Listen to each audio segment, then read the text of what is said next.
नमस्कार, आपके साथ मैं हूं दीपिका शर्मा और आप देख रहे हैं क्राइम तक। मिडिल ईस्ट में चल रहे युद्ध के बीच अब अमेरिकी राष्ट्रपति डोनाल्ड ट्रंप का एक बड़ा बयान सामने आया है, जिसकी वजह से देखा जा सकता है कि शायद अब ये जंग थम सकती है। क्योंकि अमेरिकी राष्ट्रपति डोनाल्ड ट्रंप का जो बयान सामने आया उसमें ये कहा गया है, ट्रंप ने साफ तौर पर कहा है कि अमेरिका जल्द ही ईरान से अपनी सेना वापस बुलाने की प्रक्रिया को शुरू कर देगा।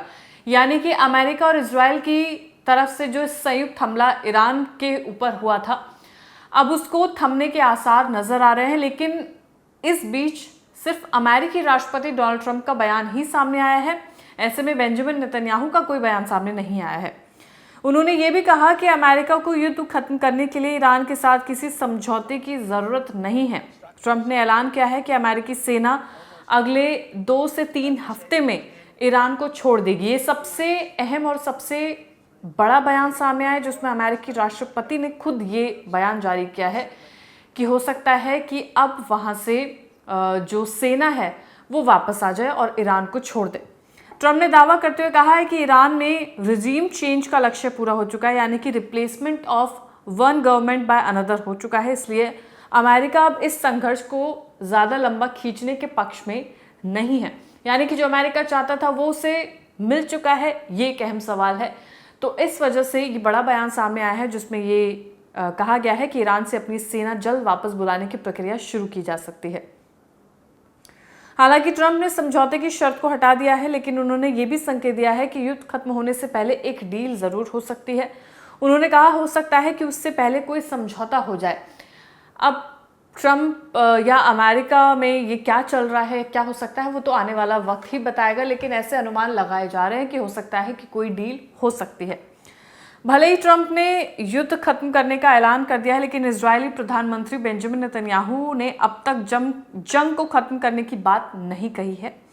हाल ही में नेतन्याहू ने कहा कि वो ईरान के साथ जंग खत्म करने की कोई डेडलाइन तय नहीं कर सकते। यानी कि ट्रंप की तरफ से ये कहा गया है कि 2-3 हफ्ते में सब कुछ नॉर्मल हो सकता है, यानी कि वहां से ईरान से अपनी सेना को वापस बुलाया जा सकता है। युद्ध भी शायद खत्म हो सकता है। लेकिन इजरायली पीएम की तरफ से अभी तक ऐसा कुछ भी बयान सामने नहीं आया है। हालांकि हो सकता है कुछ वक्त में आ जाए। ये जो जंग है ये 28 फरवरी को शुरू हुई थी, जहां पर अमेरिका और इजरायल ने संयुक्त रूप से 28 फरवरी को ईरान पर हमला कर दिया था। इस हमले में ईरान के सुप्रीम लीडर आयतुल्लाह खामेनेई की मौत हुई थी और कई परिवार के लोग भी मारे गए थे। खामेनेई की बेटी, दामाद, बहू और नातिन की भी इसमें जान चली गई थी। यानी कि खामेनेई के परिवार को काफ़ी ज़्यादा नुकसान झेलना पड़ा था। इसके अलावा अमेरिका और इजरायल के हमलों में ईरान के कई अधिकारियों ने अपनी जान गंवाई थी। एक के बाद एक नाम हम सभी के सामने आए। सबसे बड़ा नाम आयतुल्लाह खामेनेई का था, जो सुप्रीम लीडर ईरान के थे। उनकी हमले में मौत हो जाना, जिसके बाद से ईरान की सड़कों पर देखा जा सकता था कि किस तरीके से लोगों में गुस्सा था, आक्रोश था, गम था। और ईरान के लिए अगर कोई सबसे अहम वहाँ पर था तो वो उनके धर्मगुरु थे आयतुल्लाह खामेनेई, जिसकी मौत के बाद से वहाँ पे काफ़ी ज़्यादा नुकसान लोगों को झेलना पड़ा, लोगों को भुगतना पड़ा। लोग रोते हुए वहाँ पर नजर आए। इसी बीच खामेनेई की मौत के बाद उनके बेटे मोज्तबा खामेनेई को ईरान का सुप्रीम लीडर बनाया गया। ऐसी खबरें सामने आई कि मोज्तबा हमलों में घायल हो गए थे। हालांकि मोज्तबा इस समय कहाँ है इसकी कोई भी पुष्टि नहीं हो पा रही है। किन हालात में है, क्या हुआ है, इसके बारे में कुछ भी पुष्टि नहीं हुई है।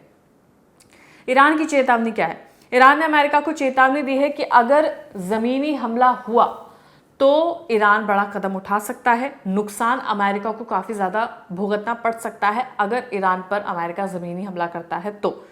विदेश मंत्री अब्बास अराक्ची ने कहा कि देश ज़रूरत पड़ने पर 6 महीने तक जंग जारी रख सकता है। यानी कि ईरान 6 महीने तक जंग लड़ सकता है, ये उसने साफ तौर पर कह दिया है। ये कह दिया है कि अगर अमेरिका ज़मीनी हमले करता है तो ईरान भी पूरी तरह से तैयार है। अब इस पूरे मामले के बीच में हर किसी देश को नुकसान भुगतना पड़ रहा है। वो कुछ इस तरीके से, क्योंकि स्ट्रेट ऑफ हॉर्मोज का बंद हो जाना, जिसकी वजह से क्रूड ऑयल, एलपीजी, इन सब चीज़ों की दिक्कत, परेशानी तमाम देशों को पहुंचना, वो एक मुसीबत काफ़ी ज़्यादा देखने को मिली है। भारत की बात करें तो भारत में एलपीजी गैस को लेकर हाल के दिनों में कई बदलाव देखने को मिले हैं। मिडिल ईस्ट में बढ़ते तनाव के कारण सप्लाई चेन पर असर पड़ा है। इस बीच ministry of petroleum and natural gas की जॉइंट सेक्रेटरी सुजाता शर्मा ने एक बार फिर से साफ कर दिया। उन्होंने कहा कि एलपीजी गैस की कोई कमी नहीं है, सिलेंडर की डिलीवरी में देरी है लेकिन एलपीजी में कोई कमी नहीं है, ऐसा उनका बयान में कहा गया है।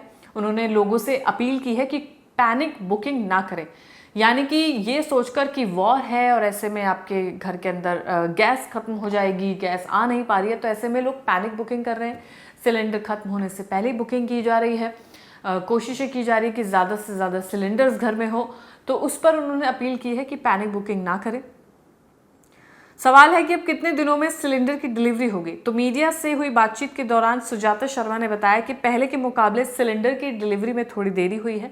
पहले जहां सिलेंडर की डिलीवरी 2 से 3 दिनों में हो जाती थी, अब इसमें 4 से 5 दिन का समय लग रहा है, यानी अब आपके पास 2 दिन देरी से सिलेंडर पहुंच सकता है। डिलीवरी में देरी क्यों हो रही है, इस बात का भी जवाब दिया है। सुजाता शर्मा के अनुसार इसका मुख्य कारण गैस की कमी नहीं बल्कि उपभोक्ताओं द्वारा की जा रही पैनिक बुकिंग है, यानी कि परेशान होकर जल्दबाजी में जो मार्केट में ऐसी बातें फैल रही हैं कि गैस खत्म हो जाएगी, गैस मिल नहीं पाएगी, इस वजह से लोग पैनिक बुकिंग कर रहे हैं। हाल ही में देखा गया कि कई लोग सिलेंडर खत्म होने से पहले बुकिंग कर रहे हैं, जिससे बुकिंग में करीब 60% तक की बढ़ोतरी हुई है। इससे सप्लाई सिस्टम पर ज़्यादा दबाव पड़ रहा है, इसी वजह से डिलीवरी में देरी हो रही है। हालांकि ये देरी अस्थायी है और जल्दी सामान्य हो जाएगी, ऐसा सुजाता शर्मा की तरफ से कहा गया है। तो पैनिक होने की ज़रूरत नहीं है। सिलेंडर्स की डिलीवरी में देरी है लेकिन सिलेंडर्स की कमी नहीं है, ऐसा कहा गया है सुजाता शर्मा की तरफ से। दिल्ली, मुंबई से लेकर कोलकाता तक तेल कंपनियों ने एलपीजी सिलेंडर की कीमत में 218 रुपये तक की बढ़ोतरी की है। आज तक की रिपोर्ट के मुताबिक पहली तारीख को सिर्फ 19 किलोग्राम वाला कमर्शियल एलपीजी सिलेंडर महंगा हुआ था, जबकि डोमेस्टिक गैस सिलेंडर की कीमत बीते 7 मार्च को हुई बढ़ोतरी के बाद स्थिर है। यानी कि सिचुएशन कहीं कहीं ठीक नज़र आ रही है, कहीं कहीं ख़राब नज़र आ रही है।